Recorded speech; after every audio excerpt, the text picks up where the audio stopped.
Red herrings, cliffhangers, withholding truth. Seraphine moved, finally. She exposed a smuggling ring in the harbor, publicly denounced Cale's tax hikes, gathered support from the merchant lords, and promised reforms that made her popular with the starving. All while Elias fed her just enough intelligence to stay ahead, and just enough falsehood to ensure she could never win. He kept her close, like a fire he didn't want to put out. Not yet, because Kyle was watching her now, fixated, paranoid, obsessive. And as Kyle's gaze turned outward, Elias stepped deeper into the Chancellor's trust. At dinners, Kyle asked for his opinion before speaking. At council, Kyle looked to him before signing. In private, Kyle confessed dreams, fears, nightmares of being buried alive beneath the city. Elias listened, always, and behind his back, he buried Cale's kingdom, one soul at a time. The chaos ends not with a speech or a murder, but a whisper. Seraphine receives a letter sealed in wax, black wax, no name. He's not trying to rule. He's trying to erase everyone who ever did. She doesn't sleep that night, nor the next. And for the first time in years, she begins to pray. But the gods do not answer in Virelios. Only shadows do. The Fall of Giants. The first body wasn't Cale's. It should have been. It should have been the Chancellor bleeding out in his chamber, fingers still clutching his throat, his final gasp wasted on Elias's name. But the city had other ideas. The first body belonged to Lord Cyril, the last man in Cale's inner circle. They found him sprawled across the marble steps of the Hall of Judgment, his ribs cracked open like a gutted animal. His organs were missing, not stolen, not cut out. Removed carefully, placed on the ground beside him, arranged like a map of the stars. And beside him, scrawled in blood, "The Chancellor's rot begins at the heart." A message, a prophecy, a promise. Kyle stopped sleeping after that. The paranoia spiral. The night after Cyrel's death, Kyle summoned Elias privately. The chamber smelled of burnt ink and sweat. Half the tapestries had been torn from the walls. There were new scars on Cale's arms, fresh enough to glisten. "Someone is hunting me," Elias nodded. "Yes." Kyle slammed a goblet onto the table. "You sound pleased."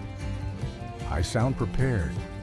Kyle stared at him, long and sharp, as if trying to see the shape of the knife already buried in his back.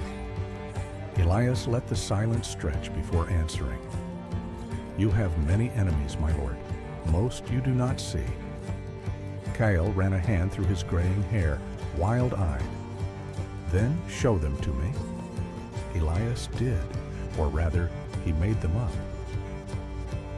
The danger of fortresses and isolation. First, Elias planted false orders. Reports of rebellion in the lower districts. Names of loyalists mixed with real traitors, so when Kyle began executing them, he also destroyed his last true supporters.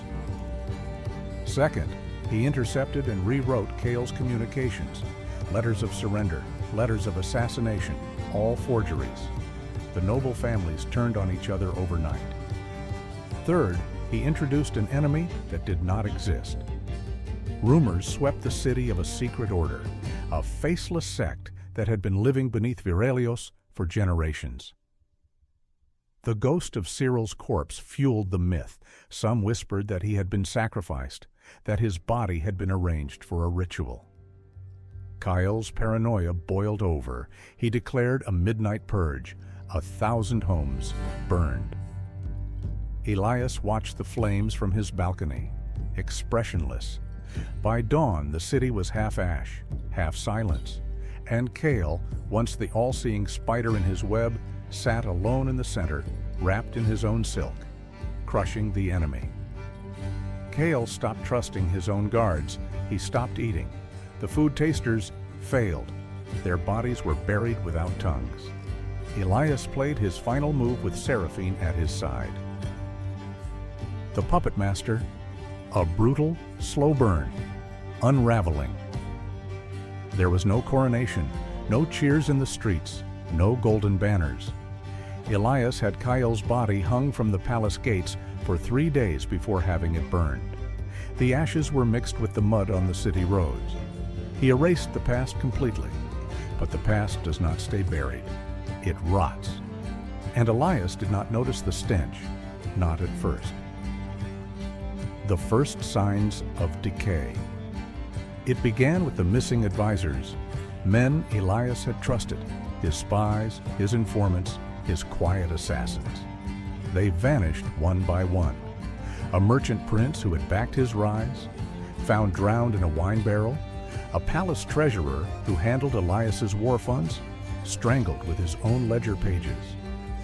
A general who had sworn loyalty, hung in his own barracks, an empty goblet of poison at his feet. No notes, no warnings, no witnesses, just erased names and empty chairs. The court whispered, "He's killing his own. The chancellor doesn't need allies anymore. He's tying up loose ends."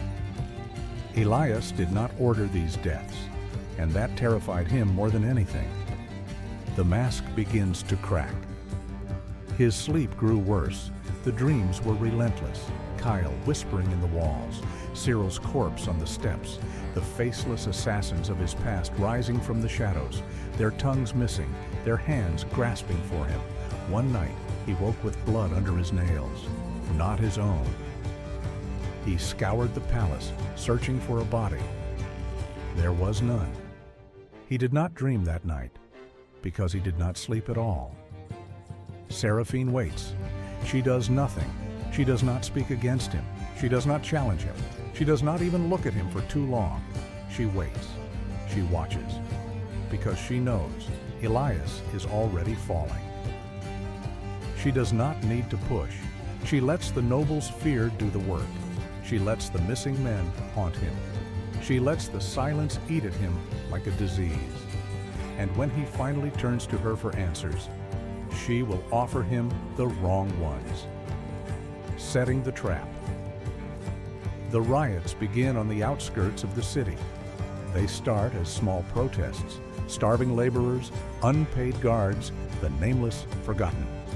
Elias orders them crushed, and they are. But more rise. Because this was never about food. This was never about money. This was about fear.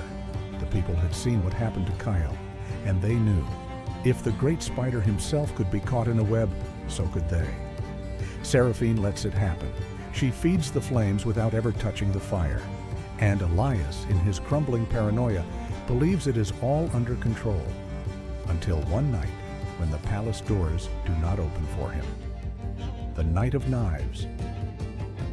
Elias returns late from a war council. The city is too quiet. No watchmen at their posts. No lamps lit. He reaches for the palace doors. They do not move. He turns. The guards behind him do not raise their weapons. They just stare. Blank-faced, unmoving, not his guards, not anymore. From the shadows, Seraphine steps forward. "You lost the people, Elias." His pulse is ice. "You lost the city." His mind screams for an escape route. "And now," she steps close enough to whisper, "you lose your throne." The knives find him before the words even register. 1, 2, 6, 12. A slow death, not merciful, not quick. They let him crawl. They let him choke on his own blood. They let him feel the weight of every lie, every betrayal, every sin. And then, finally, they let him die. The final reckoning. His body is left where Kale's once hung. No one speaks his name. No one claims him. But at night, in dark alleys, in hushed whispers, in quiet fear, they remember the man who rose with nothing and ruled everything, the mind that spun a kingdom from shadows, the puppet master who pulled every string, until the strings wrapped around his throat and cut him down. Elias believed he was untouchable, but his own methods came back to haunt him. His paranoia made him blind to Seraphine's patience, and in the end, She didn't need to kill him outright. She let him destroy himself. Power corrupts, and absolute power corrupts absolutely. So if it is power that you seek, you must keep the low frequent in your heart, like your own heartbeat. But such godlike gift is also a curse.